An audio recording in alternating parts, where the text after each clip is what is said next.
Si vous faites du montage vidéo, vous avez peut-être déjà fait des cuts. On prend une partie qu'on n'a pas envie de garder, on coupe avant, on coupe après, on la retire et on recolle les deux autres bouts ensemble. Et ça, sur une grande vidéo qui m'a pris 2 heures de tournage, ça peut prendre beaucoup de temps à tout cutter pour ne garder que les passages pertinents.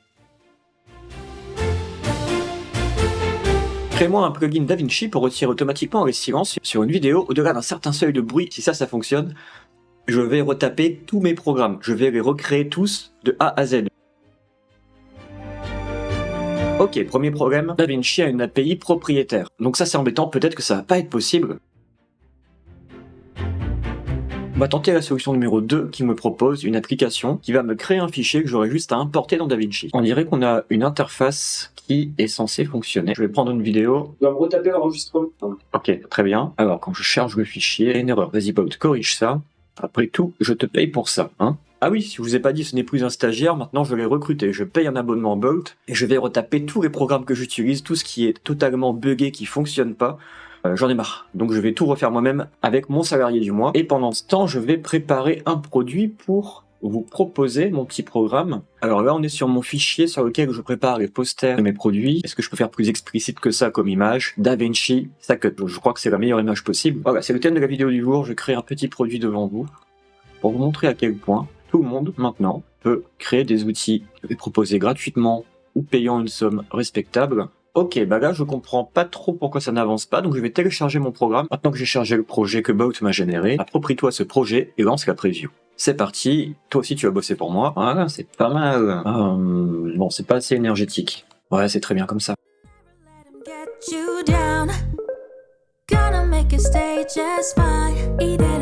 Dacut, que ça existe. Dacut. Ah merde, cannabis récréationnel. Et la cour de récré, c'est plus ce que c'était. Voilà, j'ai mon détecteur de silence qui est sur mon PC. Durer 1 seconde, 0,08, exporté avec succès. Ah bon, où ça? Tu m'as exporté où ça? C'est quoi ce bazar? Allez, maintenant on continue. Permets-moi d'exporter dans le dossier de mon choix. Pendant ce temps, on sauvegarde ça. Ah, il me faut le nom aussi. Dacut Resolve, en hommage à DaVinci Resolve. Alors, on va prendre une typo sans série. Voilà. Pendant ce temps, mon stagiaire a corrigé le fichier. Alors pourquoi quand j'appuie sur exporter, il me propose d'importer? Il a rien compris. Pourquoi quand j'appuie sur exporter, tu me proposes d'importer? T'as rien compris MDR. Ah, je m'excuse pour la confusion. En effet, j'ai utilisé une mauvaise approche. Pour l'export, nous devrions utiliser un dialogue de sauvegarde de fichiers plutôt qu'un sélecteur de fichiers. Bon, autant j'ai recruté Bolt, autant Windsurf, je paye pas encore parce que le stagiaire des fois il me fait des trucs bizarres. Mais pour autant, je trouve ces deux outils très complémentaires. Bolt est très bon pour la préparation générale et Windsurf est très intéressant pour aller dans le détail. Bien, je peux exporter un fichier EDL. Je veux que le fichier d'export a le même nom que la vidéo. Parce que si tous mes fichiers d'export s'appellent silence détection, ça n'ira pas. Je vais écraser mes fichiers. Tandis que si j'exporte en gardant le nom de la vidéo, je n'aurai plus ce problème. Donc je veux que tu gardes le même nom que la vidéo. Oui, maître. Alors ici dans mon design, je veux que le mot qui soit mis en avant, c'est le mot cut. Donc voilà. Peut-être qu'il faut que le ciseau soit de la même couleur que le mot cut. Voilà, c'est grave intéressant comme ça. Et je vais en faire une version beaucoup plus simple. Ça reste plus sympa en orange. Je vais rajouter un petit bruit de fond. C'est moche. Pendant ce temps, Windsurf a mis à jour mon fichier. Si mon fichier vidéo s'appelle mavideo.mp4, le fichier exporté va s'appeler mavideo.edl. Super. Je vérifie même pas, je pars du principe que c'est bon. Un peu de verdure ou les micros derrière. Bah, je trouve que la verdure, c'est beaucoup plus frais. Avec les micros, effectivement, on comprend que c'est pour des podcasts, des youtubeurs, des machins. Mais là, avec la verdure, il y a un aspect simplicité, sérénité qui évoque beaucoup plus ce que je veux apporter avec cet outil. Allez, on va garder ça. C'est parti. On télécharge ce design et on passe maintenant dans la partie conception de produit. Là, vous voyez comment j'ai créé tous les produits de l'Institut de CIT, hein, vraiment, je me suis pas pris la tête. Et là, on va faire pareil, on va prendre ce poster que j'ai fait et on va l'incorporer dans chaque mock-up. On va retirer la petite icône play parce que ce n'est pas un produit vidéo. Je vais changer la couleur, je vais récupérer la couleur orange de mon design. Alors c'est juste un produit PC, hein, donc voilà, on met bien ça dans le mock-up. Et voici mon Dacut Resolve. Ensuite je crée un nouveau produit sur mon site, Dacut Resolve. Ça n'existe pas, hein. Bon, très bien, produit à télécharger. Pendant ce temps, j'ai même pas testé si mon produit fonctionne. Ouvrez DaVinci, allez dans la page Edit, Media Pool, importer, nanana. Ah mais la fréquence d'image elle est peut-être pas bonne. Je veux que tu détectes la fréquence d'image de la vidéo et que tu la prennes en compte pour l'export. Faisons les choses correctement, s'il te plaît. Alors pendant ce temps, j'écris la description de mon produit, couper les silences automatiquement. Alors on va faire un nouveau projet avec ma vidéo.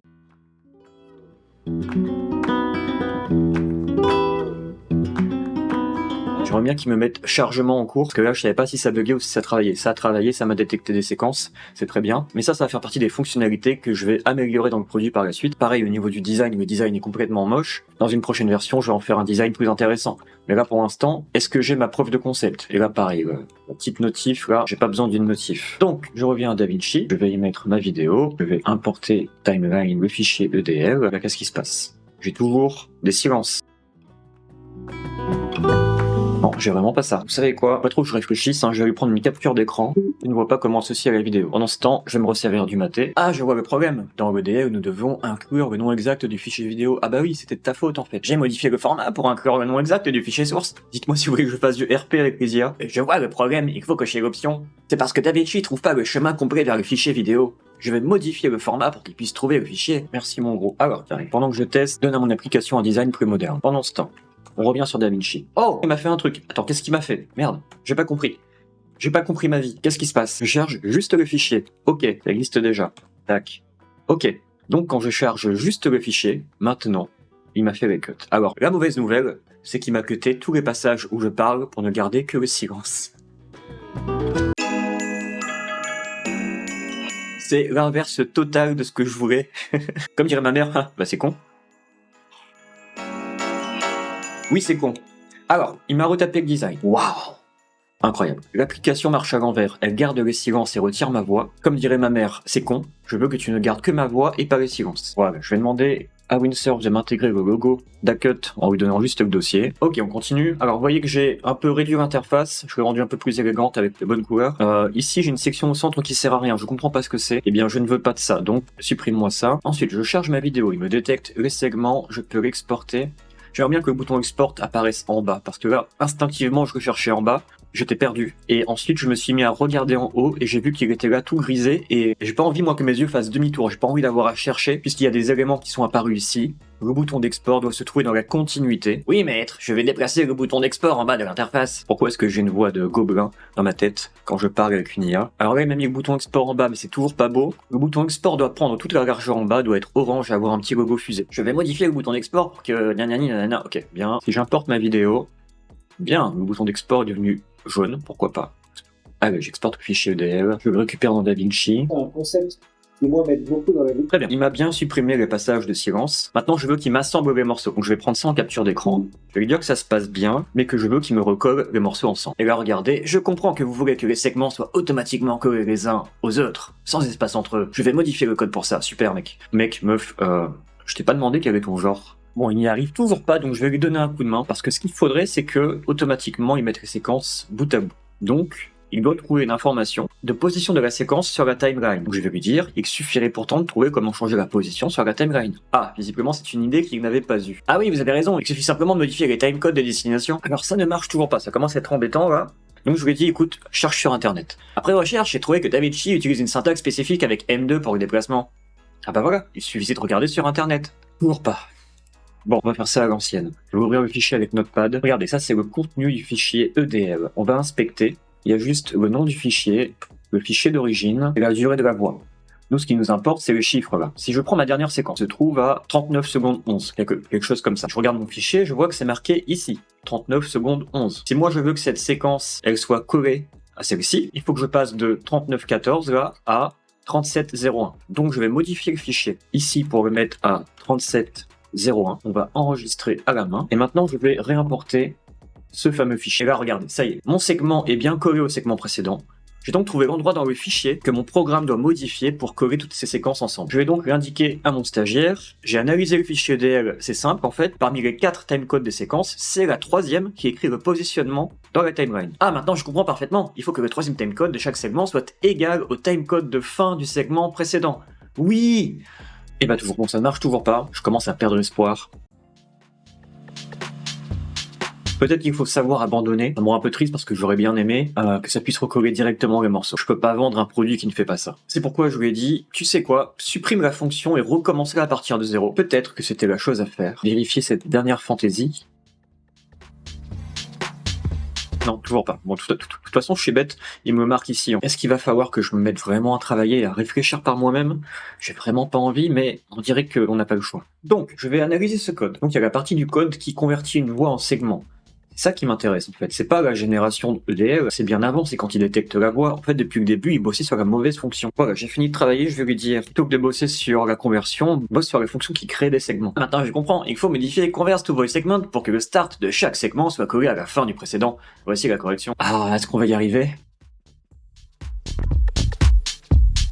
Très énervant de coincer là-dessus. Je crois que je voulais vendre le produit 19 € au début, mais là je vais augmenter son prix à 29 € parce que là ça commence à faire beaucoup trop de travail. Alors petit mot sur le modèle économique, ce que je vais vendre avec ce produit c'est un accès à vie à cette technologie, ainsi qu'aux mises à jour. Et si je continue de bosser dessus et que j'arrive à en faire un vrai plugin DaVinci, pour faire la même chose en moins d'étapes encore, ceux qui auront acheté le produit auront la mise à jour gratos. Et si j'ajoute d'autres fonctionnalités, pareil, ceux qui auront acheté le produit auront gratos. Donc le modèle économique c'est paiement en une fois, accès à vie, c'est ce que moi j'aurais aimé acheter en tant que monteur vidéo. J'aurais été prêt à payer ça 49 balles.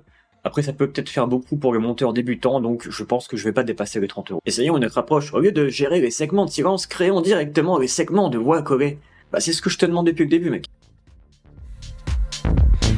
Est-ce que je vais réussir ou est-ce que je vais abandonner? Vous savez quoi, je vais arrêter avec Windsurf et je vais redemander à Bolt. On voit encore à droite l'ancienne interface dégueulasse. C'est un peu plus de tronche maintenant quand même. Alors, les fichiers individuels uploadés sur StackBit ne peuvent pas excéder 10 mégas. Quoi? Là, c'est plus un test que je fais sur mon PC. Je fais le test sur les serveurs de Bolt. Je veux que les segments du fichier EDL soient collés les uns aux autres dans DaVinci. On va voir si Bolt corrige mieux ce bug que Windsurf. Donc il est en train de réécrire EDL Generator, et c'est tout, il m'a réécrit que ce fichier. Maintenant pour tester, je vais copier ce fichier, je vais le remettre dans Windsurf, c'est le fichier que m'a généré Bolt, j'enregistre, et je peux tester sur mon PC, toujours pas. Mais là j'ai pas testé toutes les IA, là j'utilise Claude 3.5 sonné depuis tout à l'heure. Et si je demandais plutôt à ChatGPT? ChatGPT il prend son temps, bon ça marche pas, ok, je vais essayer Cascade Base, Cascade qui est l'intelligence artificielle de Windsurf. Ah, enfin quelque chose d'intelligent. J'ai ajouté des logs détaillés pour comprendre ce qui se passe. Oui, quand on est développeur et qu'on coince sur un truc, on crée ce qu'on appelle des logs, c'est-à-dire des indications secrètes qui vont nous permettre de comprendre mieux ce qui se passe. J'ai eu aucune info. Quoi, ça se trouve, c'est pas le bon truc que je mets à jour. Ça se trouve, depuis le début, ça fonctionnait, il me suffisait de relancer le serveur. Quel idiot. Ok, on teste dans DaVinci. Oh, intéressant. C'est pas du tout ce qu'on veut, mais c'est intéressant. Allez, on lui demande maintenant de nous remettre la fonction de base. Ça y est, je sens qu'on a fait une percée. Est-ce qu'il faut relancer le serveur? Oui, il faut relancer le serveur pour que le changement soit pris en compte. Et c'est que maintenant que tu me dis ça, tu me fais galérer depuis le début, alors qu'en fait, il fallait juste relancer le serveur à chaque fois. Oh, intéressant.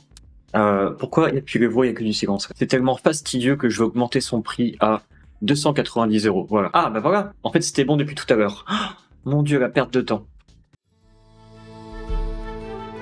Je vais essayer avec une plus grosse vidéo. Waouh, si ça marche, c'est incroyable.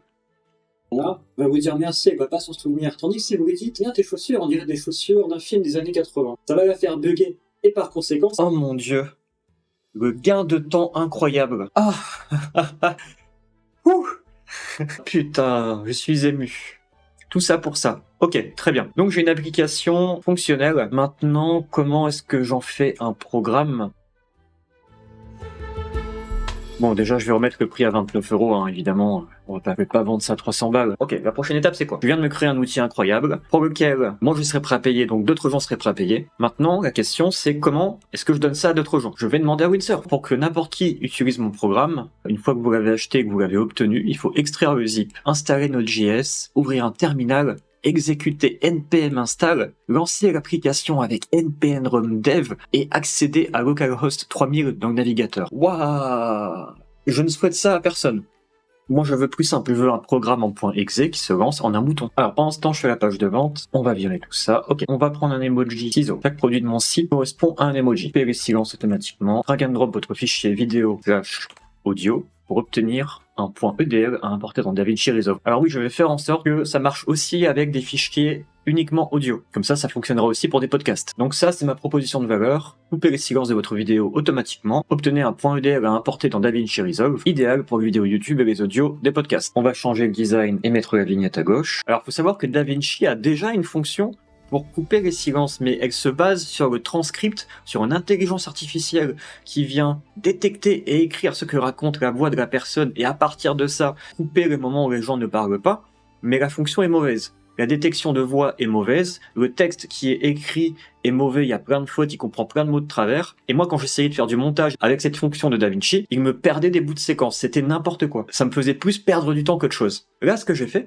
c'est l'application que je vais adorer utiliser parce qu'il n'y a aucune perte. Dès qu'il y a du bruit, ça reste, même si c'est un bruit de prout. Mais au moins, c'est moi qui sélectionne les séquences de bruit que je vais garder ou pas. En tant que monteur, je garde le pouvoir. En tant que monteur vidéo, je déteste la phase de dérush. Donc je vous parle de ma douleur existentielle. Qu'est-ce que c'est que cette phase de dérush?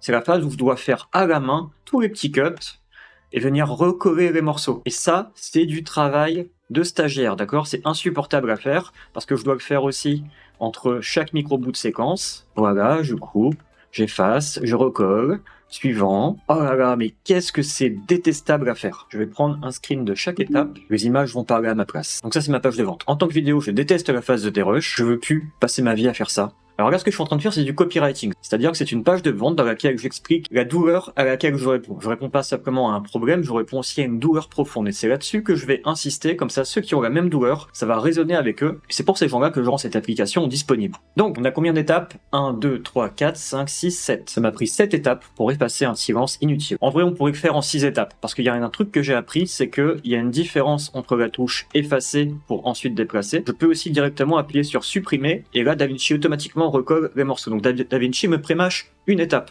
Mais ça, je ne le savais pas au début, donc je vais choisir le narratif de plus grand débutant possible. Non, je vais vous dire le pire. Le pire, c'est que moi, avant, je sélectionnais une séquence, je l'effaçais, et ensuite, pour recoller les morceaux, je dézoomais, je venais sélectionner comme ça à la main, j'attendais que le scroll arrive au bout de la séquence, je revenais en arrière, et je déplaçais à la main la séquence. Donc autant dire que effacer chaque silence, c'était pénible. Un jour, j'ai découvert un raccourci pour sélectionner tout ce qu'il y a à droite. Et là, je me suis dit, j'ai plus besoin de tout sélectionner à la main et de scroller. Je peux directement faire ça. Incroyable. Et un jour, j'ai découvert la touche supprimer qui va encore plus vite. Donc, je n'exagère vraiment pas quand je dis 7 étapes. Fut une époque où effacer un silence, ça me prenait 13 étapes. Je continue copywriting. Si j'ai 100 silences à retirer, ça me fait 700 actions à effectuer. Ça, c'est douloureux. Ça, c'est très douloureux. C'est pourquoi j'ai créé DaCut Resolve. DaCut Resolve retire les silences. Le fameux bouton avec un emoji. Conclusion, monter des vidéos est redevenu plaisant, je peux passer directement à ce qui m'intéresse, sélectionner les séquences intéressantes et ajouter des musiques. Si vous êtes du métier, je suis convaincu que DaCut Resolve sera un allié de poids à vos côtés. Bien, voilà une page de vente un peu osée, avec des emojis partout, des images. Ok, bah là je vous ai montré comment on crée un produit de A à Z, un produit numérique grâce à Boct et Windsurf, et comment on le met en vente sur internet, simplement en répondant à un besoin ou en répondant à une douleur. Pendant ce temps, Windsurf est toujours en train de me transformer tout ça en petits programmes à ouvrir. Ah, ce serait bien aussi en application Android pour faire des shorts, des trucs comme ça. Bon, on verra plus tard. Bien, mon exécutable a été créé, dacut.exe. Oh là là, mais c'est ouf. Alors, pour distribuer l'application, créez un dossier Dacut Setup, copiez-y le fichier exe. Je comprends pas, moi je comprends rien, je suis pas là pour réfléchir. Fais-moi le zip à donner aux gens. Bon, je suppose que c'est ça. Dacut.exe ne marche pas du tout. Allez, corriger bazar. Ok, voici la page de vente de DaCut Resolve, que je vous mettrai en description si ça vous intéresse. Ça m'a pris toute une journée pour créer ce programme. Je l'ai utilisé d'ailleurs pour faire le cut des dérushs de cette vidéo. Je vais probablement créer toute une série d'outils pour YouTube qui vont me simplifier la vie. Je sens que c'est le premier d'une grande série. Il y a quelque chose de très satisfaisant au fait de se réapproprier les moyens de production des programmes qu'on utilise. Si vous n'avez pas envie de payer 29 €, bon bah vous pouvez passer par Boct et Windsurf et vous retaper absolument tout ce que je vous ai montré dans cette vidéo. Dites-moi si cette petite aventure de développement vous a plu. Je suis un peu sorti du sujet des relations humaines et des émotions, mais pour moi on reste dans le thème de l'individuation et du rapport érotique au monde. Vous connaissez le fameux test du trombone, combien d'utilisations vous pouvez imaginer d'un trombone, et bah là avec Boct, on a un sacré trombone, donc je ne sais pas si mes expérimentations personnelles vous intéressent. J'aime bien l'idée de créer moi-même des outils qui sont totalement adaptés à ma façon de procéder. C'est une manière de s'individuer que de créer ses propres outils. Super! L'application a été construite avec succès. Vous trouverez l'exécutable dans le dossier dist sous le nom Dacut 1.0.0.exe. Alors, mon programme... mon programme se lance avec une erreur. Allez, corrige-moi ça, que je finisse cette vidéo sur un success. Je suis quand même assez fier. Je ne vous cache pas ma fierté. Produire une app en une journée et la rendre disponible au monde entier, c'est kiffant. C'est kiffant. Ok, donc là, il m'a refait le fichier. Qu'est-ce que c'est que ce design affreux? Mais c'est quoi ça? Bon, au moins on a un programme. Est-ce qu'il fonctionne? J'appuie sur sélectionner un fichier, il ne se passe rien. Ah, c'est embêtant. Oui, en fait, il m'a créé une autre app. Bon, la bonne nouvelle, c'est que le programme semble se créer. Il faut qu'il recode toute l'app, en fait. Tout est buggé, il faut qu'il recode absolument tout. Si je lance la version test, bon, le design est dégueu, mais ça y est, ça refonctionne. Je peux exporter mon EDL. J'ai ma vidéo qui est prête.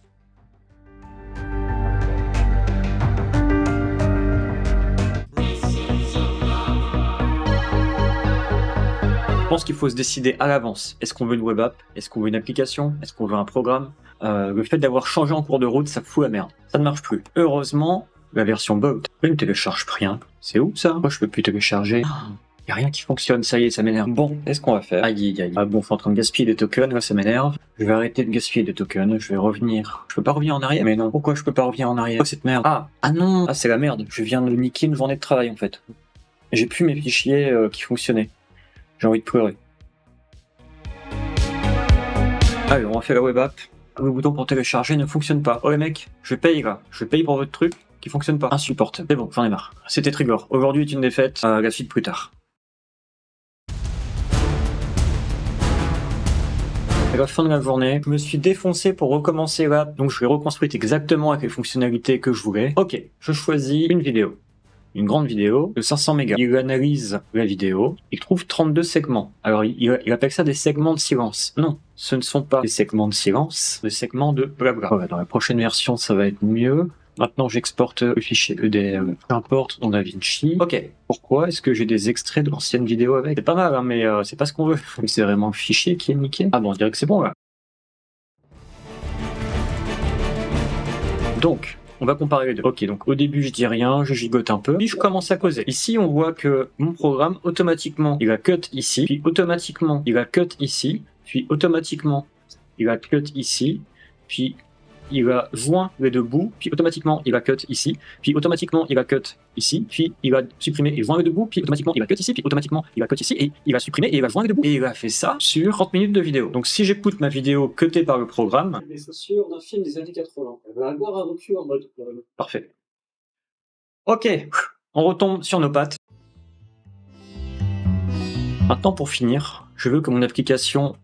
pour la lancer, il faut pas passer par une ligne de commande parce que ça ne passe pas le filtre barbare. Moi, je veux un bête programme où j'appuie sur le bouton et le programme il se lance. Donc, d'abord, je vais remplacer blabla par parole. Ça fait quand même plus sérieux. Alors, visiblement, le programme prendrait déjà en compte le MP3, le WAV, le MP4, le AVI, le MOV et le M4A. J'ai pas encore testé tout ça parce que là, je sens que je fais une overdose et que j'ai besoin de me reposer de ce truc-là, de le balancer dans la nature, de respirer un bon coup, de prendre du feedback et d'y revenir avec joie si besoin. Donc vous voyez qu'on est très vite sorti de l'interface très simple de débutant de Bolt.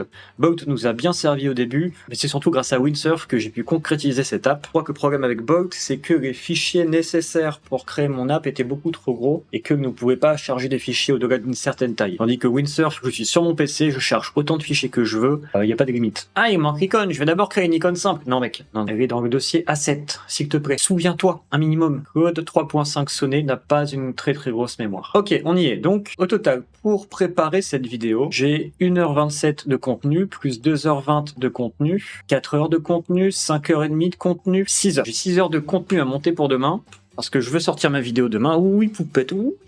Si je devais couper les silences de ces vidéos à la main, jamais je ne pourrais sortir la vidéo que vous êtes en train de voir aujourd'hui. Donc je vais lancer mon magnifique programme DaCut Resolve, avec sa petite icône incroyable. Alors 448 segments de parole détectés. Allez, on exporte, terminé. Suivante, erreur lors de l'analyse. Audio analyse thread as. Je découvre un nouveau bug, c'est quand je vais analyser plusieurs fichiers de suite, souvent ça ne marche pas, il y a un truc qui n'a pas reset. Quand on m'aura tout dit, j'aurais tout su. Hein, bon, donc je vais quitter le programme et le relancer. Voilà, enfin, 783 segments de parole détectés. 700 x 7, ça m'aurait demandé de cliquer 4900 fois.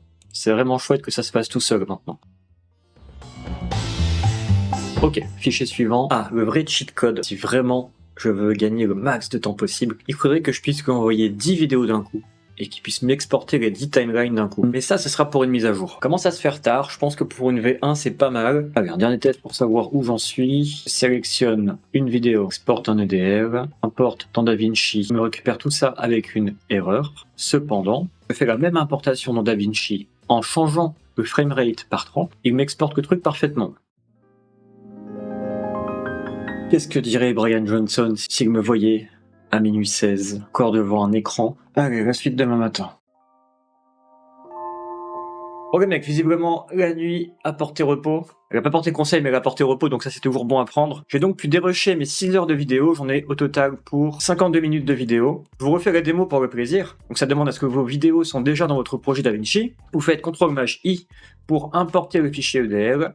Vous choisissez le bon framerate, j'ai pas encore réussi à l'automatiser ça, donc ça demande encore un clic en plus. Ça fonctionne nickel, vous voyez que là j'ai toutes mes séquences sans les silences. Ensuite, je reviens sur la timeline. Je peux drag and drop cette séquence entière maintenant. Et je vais ajouter la deuxième. Voilà, la troisième. Ça m'a pris 1 minute pour assembler mes 6 séquences, là. Bah voilà, tout ça me paraît bêtement fonctionnel. Bien, on arrive à la fin de cette aventure. Si je regarde les 2 concurrents qui existent à mon programme, il y a AutoCut qui fonctionne avec un abonnement. Je trouve ça insupportable pour une fonction qui n'a pas besoin d'une connexion à Internet. C'est une forme d'abus de monopole. On a aussi Recut qui fait la même chose que moi, c'est-à-dire il vous donne un fichier à importer dans DaVinci. Je vois qu'il le fait aussi pour Premiere et Final Cut. Du coup, je pourrais probablement adapter mon programme aussi à Premiere et Final Cut, même si je les aime beaucoup moins que DaVinci. Je vois que Recut propose de l'acheter pour 80 €, ou alors un abonnement de 15 € par mois. Je trouve ça abusé. Donc ça, c'est mes concurrents. Leurs produits sont peut-être beaucoup plus aboutis parce qu'ils ont dû bosser un peu plus que moi dessus. Mais ce sont des produits qui ont aussi des fonctionnalités qui servent à rien, donc vous n'avez pas besoin et qui ont servi juste à gonfler le prix du produit. Moi, par rapport à ça, je me positionne commercialement